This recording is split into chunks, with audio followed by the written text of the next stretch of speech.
Chimwemwe anali mnyamata wa zaka 12 amene amakhala ndi agogo ake kumudzi, ndipo amakhala mkanyumba kakang'ono kofolera ndi udzu.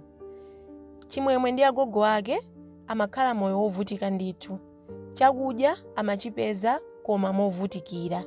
Amakhalira kupanga maganyu olima kumunda, mwina kutsuka mbale kapena kuchapa zovala za anthu ena m'mudzi momwemo kuti iyeyo ndi agogo ake adye. Ndipo tsiku lina ankolo ake achimwemwe amene amakhala ku tawuni adabwera kudzayendera minda yawo kumudziko. Atakhala kwa masiku atatu adaganiza zobwerera ku tawuni, ndipo agogo achimwemwe adawayitana ankolo ake kumbali.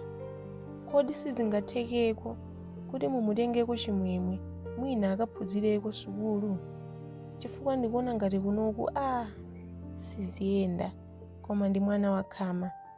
Uku kunali kupempha kwa agogo ake achimwemwe, kufunitsitsa kuti chimwemwe akhale ndi moyo wabwino, popeza adali mwana womvera, wabwino komanso wolimbikira. Ankolo achimwemwe atamva izi sadaganize katatu, adavomera nthawi imweyo. Osadandaula agogo, ndimutenga ndipita naye ku tawuni akalandira maphunziro apamwamba kwambiri. Nthawi yomweyo agogo adamuyitana chimwemwe. Atafika adamufotokozera zokuti ankolo ake akufuna amutengere ku tawuni. Molo mosangalala chimwemwe adayamba kulira, misozi idayamba kutsika, popeza kuti adazolowera kukhala ndi agogo ake, ndipo sizidamukondweretse kuti awasiye kumudzi iye apite ku tawuni. Agogo, nanga inu mukhala ndi ndani? Mkati mwa chimwemwe munkafunitsitsa ndithu sukulu, koma samafuna kuti agogo ake akhale movutika chifukwa chokuti iyeyo wasankha kupita ku tawuni. Ndipo agogo adamugwira mkono mwansangala ndi kumusekerera. Usadandaule chimwemwe, ndikhala, pita ukaphunzire, ukapange moyo wabwino, dzandilembere wantchito. Chimwemwe atamva izi adasangalala, popeza maganizo ake anali atapita kale patali, atakhala bwana mkubwa akugwira ndalama zochuluka atamaliza sukulu yake ndi kuwayika agogo ake mu chinyumba chachikulu chokongola. Izi ndi zimene zidamulimbikitsa ndi kumpatsa chilimbikitso chopita ku tawuni kuti akaphunzire sukulu. Tsiku litafika lonyamuka kubwerera ku tawuni, ndipo chimwemwe adasamba nthawi yabwino. Adapakira tizovala take tonse, ngakhale zina zidali zong'ambika, ndipo adali atatsanzika kwa anthu onse amene amawachitira maganyu. Ndipo anthu amudziwu anali ndi maganizo awiri, ena amasangalala, ena amamva chisoni. Kuwamvera chisoni agogo ake achimwemwe kuti akhala ndi ndani, pamene ena anali ndi kukondwera kuti tsopano moyo wa chimwemwe wayamba kuoneka bwino. Akapita ku tawuni, tsogolo lake lowala likakwaniritsidwa limene amalionetsa m'mudzimo. Atafika ku tawuni adadabwa kuti ankolo wake amakhala mchinyumba chachikulu, ndipo sadamvetse kuti kumatha kukhala nyumba yayikulu chonchi. Ndipo nyumbayo idazungulidwa ndi maluwa okongola, ndipo kumachita kuoneka kuti nkwandalama. Kumbaliku kukununkhira nkhuku ya chilogolo. Chimwemwe ataona izi, mkati mwa mtima mwake adasangalala, pozindikira kuti tsopano moyo wake wasintha. Sadzagwiranso maganyu kuti adye chakudya. Wantchito wa mnyumbamo adamuyitana chimwemwe kuti amulozere malo ake ogona.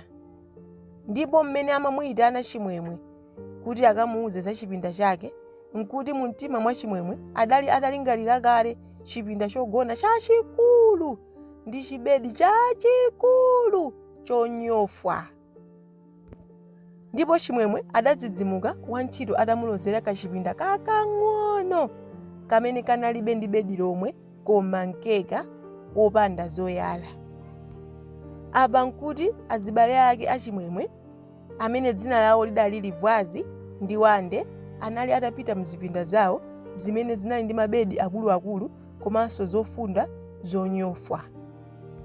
Chimwemwe ataona izi sadanyung'unyike, ngakhale kuti adali ndi maganizo apamwamba, koma adakumbukira kumudzi kumene wachoka, ndipo adangozitsina mkati mwa mtima mwake, tsiku lina moyo wanga udzasintha.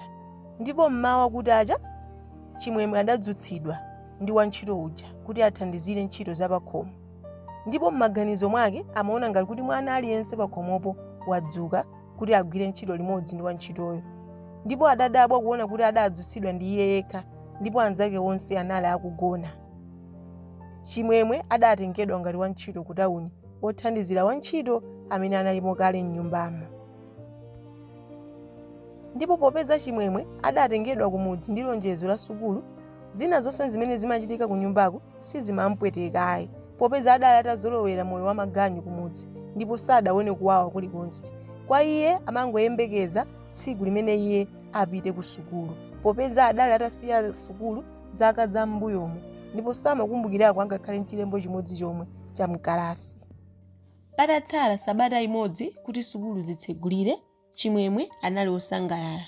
Ndipo tsiku lina ankolo ake pamodzi ndi akazi awo adayitanitsa ana onse pamodzi ndi Chimwemwe yemwe kuti akambirane nawo za sukulu. Kodi mukuganiza kuti Chimwemwe apitadi ku sukulu? Ankolo ake asungadi pangano limene adapereka kwa gogo ake kuti Chimwemwe apita ku sukulu yapamwamba? Perekani maganizo anu mu komenti ndipo khalani pomwepo kuti mumve mathero a nkhaniyi.